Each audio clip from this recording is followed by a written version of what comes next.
Hi guys, it's Super B here, and today I'm going to be giving you guys my 30-week pregnancy update to let you guys know what's going on with me and what's going on with baby boy.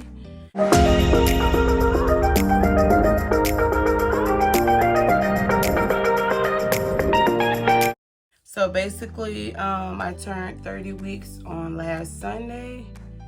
At 30 weeks, they calculate the baby as 2.89 pounds, and the baby should be about 15.7 inches.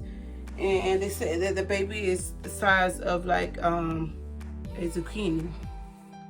So pretty much like this. I'm not sure if they look that skinny, but like it says, it's the size of the zucchini. Like basically my symptoms that I'm having right now are pretty much I'm just uncomfortable when I sleep at night, and like if I stand up for long periods of times, I start to feel like weakish, like as if like my iron is low. But I went to the doctor and got checked up, and my doctor prescribed me more iron pills to help, you know, like with the circulation and everything for me and the baby.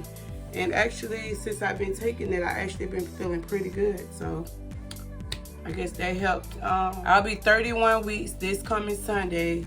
Woo, the time is almost over. What else is it that I'm gonna let you guys know?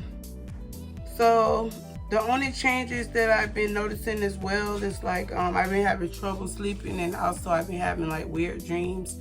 Like the other night, for instance, I had a weird dream that my daughter, I had a dream that her nose was bleeding for some reason, and then I got up in the middle of the morning, I was like, and then I got up to use the bathroom, and I turned on the light, and I was like, I was dreaming, like, that was weird.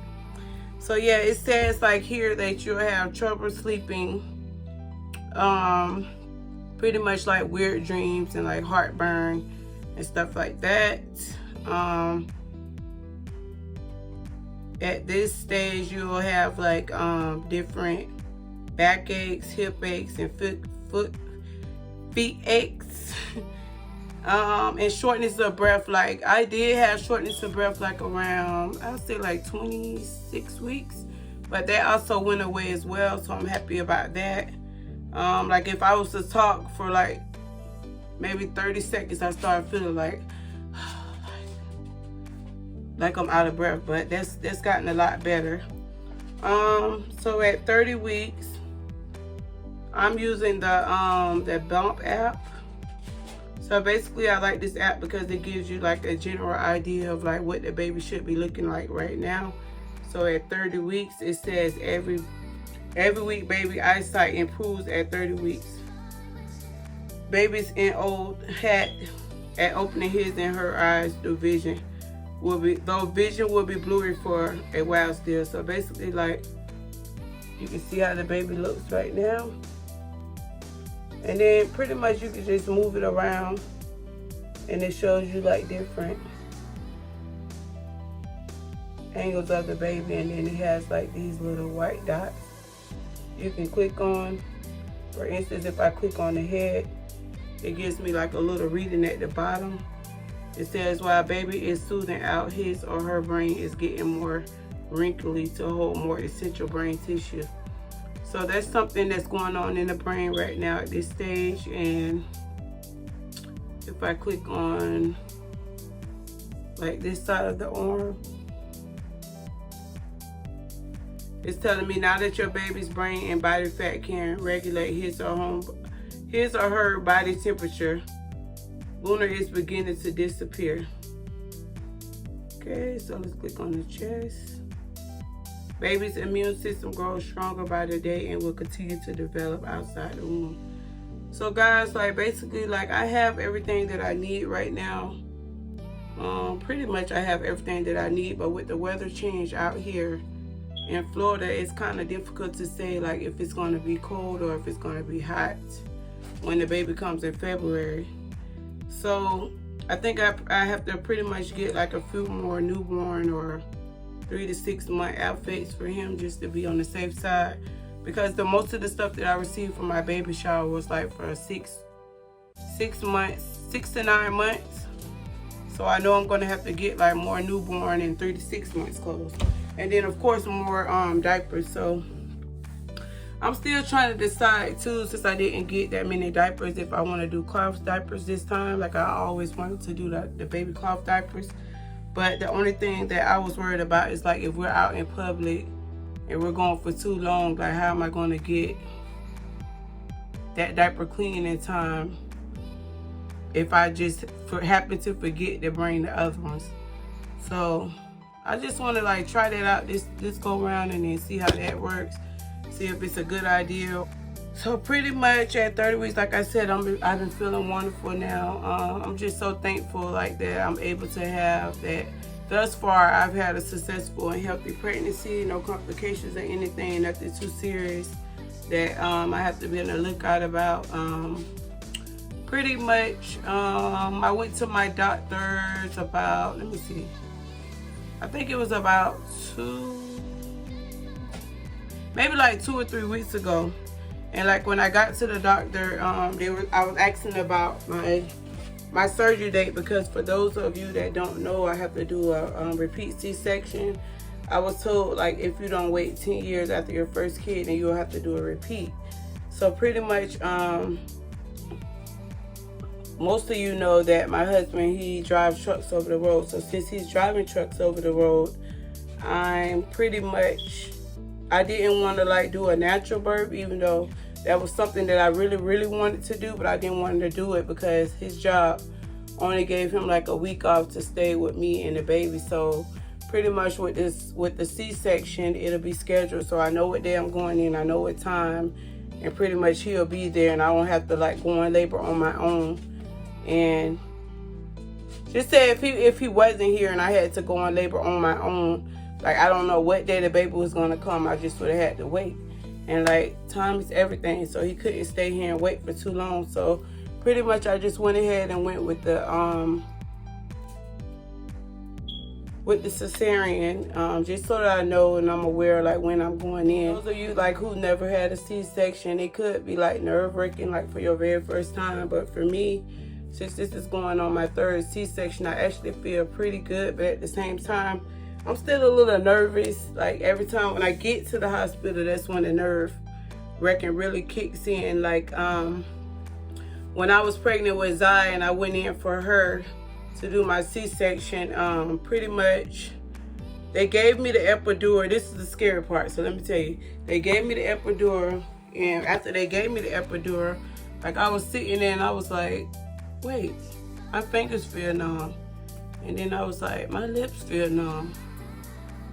And then I told the nurse that was in charge of like doing the epidural, and then she pretty much came and gave me something in my IV, but I was still confused as to what happened. Like, did she poke me in the wrong area, or what was it? And then I noticed like on my way going to the surgery room to go have the C-section, it's like I started feeling sleepy. And I was telling myself like, I don't want to go to sleep, I don't want to go to sleep, I don't want to go to sleep. So I would like doze off, but I would try to like stay up. So I pretty much made it all the way throughout the surgery up, but I was just like really like drowsy, like sleepy like. So I hope this time when I go in that it's a lot easier. The only thing that I'm not looking forward to is getting a COVID test, because I was told that at the hospital that I'm delivering at, that it's required now that you have to do the COVID-19 test even though you don't have any symptoms. And if you don't do the COVID-19 test, then the person, like your husband, your boyfriend, whoever you're with, that they won't be able to come in with you, and that they're going to treat you as if like you have it. So that's something that you guys might want to talk to your doctor about, to find out if it's actually required for you to get the COVID-19 test before you actually have your surgery, or you actually go in to deliver. Like, you have to find out if it's required at your hospital, but I know mine is. So I'm really not looking forward to that. That's the only thing that I'm dreading this time. And also I was told too that when I go, that the baby is going to have to get tested for COVID as well. Like, even if I come back negative, the baby will still have to get tested for COVID. They don't do it up the nose. They pretty much do it in the mouth. I guess it's like a swab in the mouth. And I was like, well, why can't I just do it in the mouth? Because I don't want, like, I heard so many horror stories about people getting the COVID-19 test and then they have to get the Q-tip stuck up their nose, or like their nose started bleeding really bad and stuff like that. And I don't want to have to go through that on top of like having to go in. I'm already nervous about getting the C-section. So it's like that's making my nerves shoot sky high, knowing that now I have to get the COVID test, and then I also have to go in here and deliver, get cut. It's like, it's really nerve-wracking. Like, the only thing that I can say about the C-section, that for me, that it wasn't bad. Like, after I did get the C-section, like, the recovery time was good. As long as I took my meds and everything, and I felt pretty fine. So, let me see what else I have for you guys.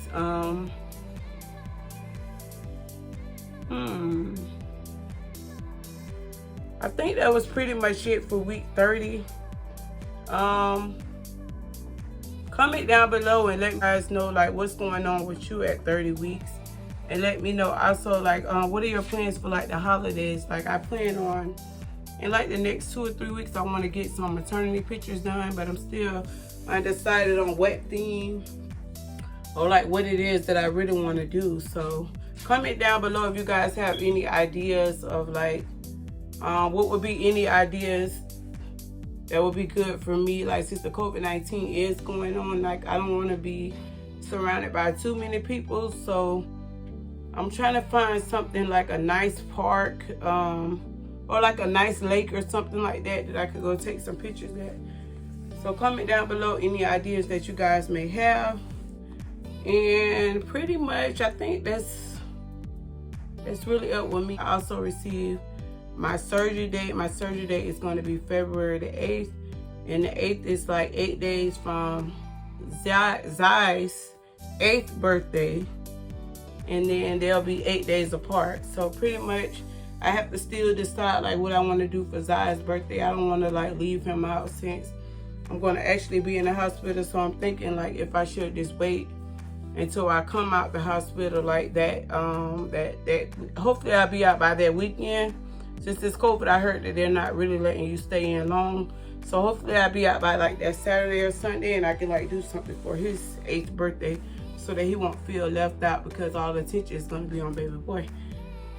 So pretty much what I'm going to do now, guys, is just give you guys a belly shot, and then I'm going to end this video.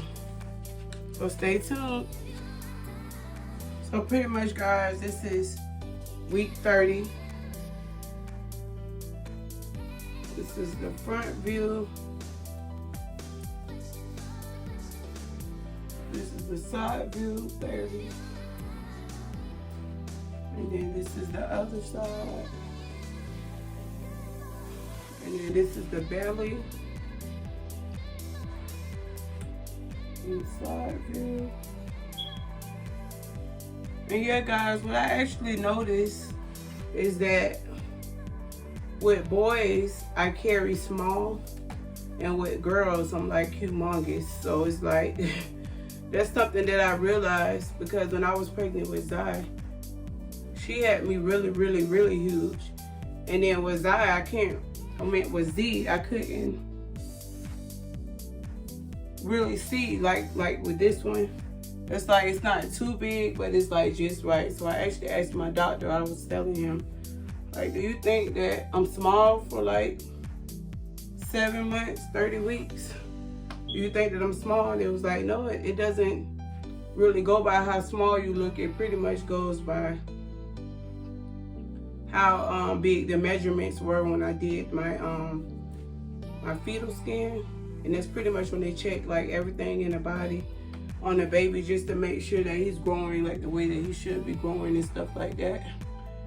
So yeah, as long as they said that I'm fine, then I'm fine with it. And like I said, this is week 30. Well, actually almost week 31 now, because I'll be 31 weeks on Sunday. And yeah, that's pretty much it, guys. Not too big, not too small. 30 weeks.